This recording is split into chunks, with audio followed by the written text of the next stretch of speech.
दोस्तों, आज आप सभी के लिए एक बहुत ही रोचक धर्मराज की कहानी लेकर आए हूं। अगर आप सभी को ये कहानी अच्छी लगे तो कमेंट बॉक्स में धर्मराज की जय जरूर लिखें और इसी के साथ जिन्होंने अभी तक हमारे कथा वर्धन चैनल को सब्सक्राइब नहीं किया वह जल्दी से हमारे चैनल को सब्सक्राइब कर ले, जिससे आपको नई नई कहानियाँ और नई नई जानकारियाँ समय समय पर मिल सके। तो दोस्तों, बिना देरी किए कहानी को शुरू करते हैं।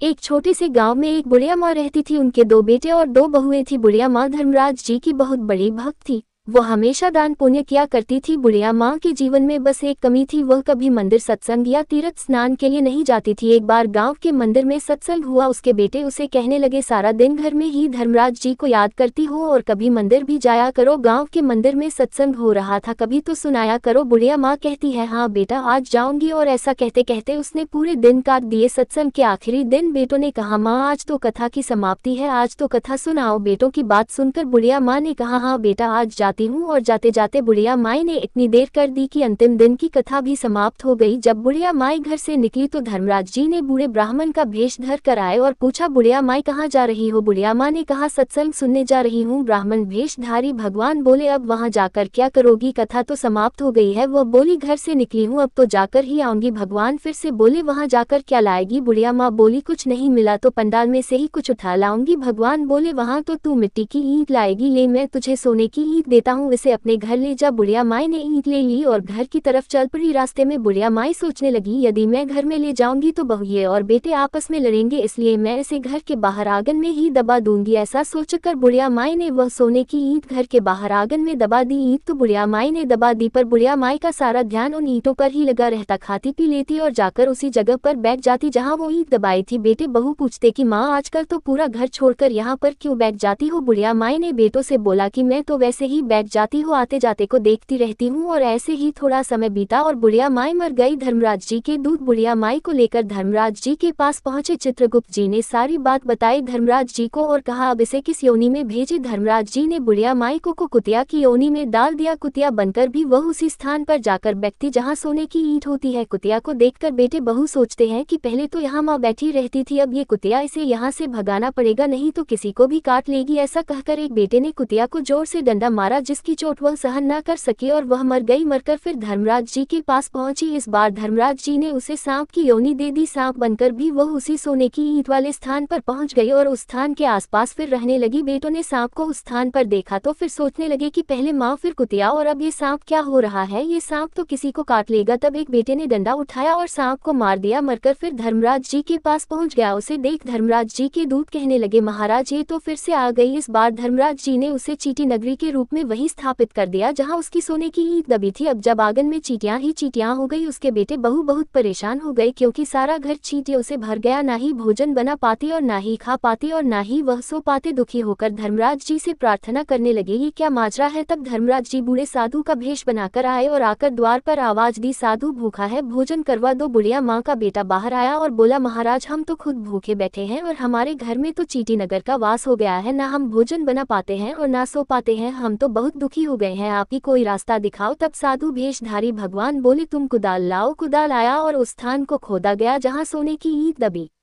हुई थी। ईंट निकालकर साधु भेषधारी भगवान ने ईंट के 2 टुकड़े किए और दोनों बेटे को एक एक टुकड़ा दे दिया। फिर साधु ने कहा, अब तुम अपनी माँ के नाम से दान पुण्य करो, तब चींटी नगरा यहाँ से चला जाएगा। ये कहकर साधु भेषधारी भगवान चले गए। उनके जाने के बाद दोनों भाई इस बात को लेकर लड़ने लगे कि माँ के नाम का दान पुण्य तो तुम करोगे और दूसरा कहता कि तू कर। दोनों में से किसी ने भी कुछ दान पुण्य नहीं किया, इसलिए चींटी नगरी ज्यों का त्यों बनी रही। उनके घर में रहना बहुत मुश्किल हो गया, ना खा पाते, ना बना पाते और ना ही सो पाते। कुछ समय बाद धर्मराज जी फिर से साधु रूप धर उनके द्वार पर पहुंचे और भोजन के लिए पुकारा। बुढ़िया माई के दोनों बेटे बाहर आए और कहा, महाराज हमारे घर की हालत तो वैसी की वैसी है, या चींटी नगरा ज्यों का त्यों बना हुआ था। साधु ने उन्हें कहा, जाओ जो ईंट के 2 टुकड़े करके मैंने तुम्हें दिए थे उसे लेकर आओ। दोनों ने सोने की ईंट लाकर साधु बाबा को दे दी। तब साधु रूपधारी भगवान ने उनमें से एक एक टुकड़ा और किया और कहा, अब इसे बेचकर जो धन तुम्हें मिले उसे अपनी माँ के नाम से लगाओ, दान पुण्य करो, इस चींटी नगरिया पर दाना डालो, शक्कर आटा डालो। यदि ऐसा नहीं करोगे तो तुम्हारी माँ को मुक्ति नहीं होगी और यह चीटी नगर ऐसा ही बना रहेगा। तब बुढ़िया माँ के दोनों बेटों ने अपनी माँ के नाम से दान पुण्य करना शुरू कर दिया और चींटियों को आटा डालना शुरू कर दिया। कुछ दिन देखते ही देखते हैं सारी चींटियां की नगरी वहां से चली गई और बुढ़िया माँ को मुक्ति की प्राप्ति हुई। तभी बुढ़िया माँ ने अपने दोनों बेटों को आशीर्वाद दिया और बुढ़िया माँ विष्णु लोक चली गई और दान पुण्य करने से दोनों भाइयों की सारी परेशानियां और सारे संकट कट गए। अगर दोस्तों आपके घर में भी इसी प्रकार की कोई संकट आए या आर्थिक परेशानी या और कोई समस्या हो तो चींटियों को आटा डालने से सारी परेशानियां टल जाती है। इसलिए दोस्तों अगर आप सभी को कहीं भी चींटी नगरी मिले तो उसमें आटा जरूर खिलाएं, इससे लाभ प्राप्त होता है। अगर मित्रों ये कहानी अच्छी लगी हो तो कमेंट बॉक्स में धर्मराज जी की जय जरूर लिखें। धन्यवाद।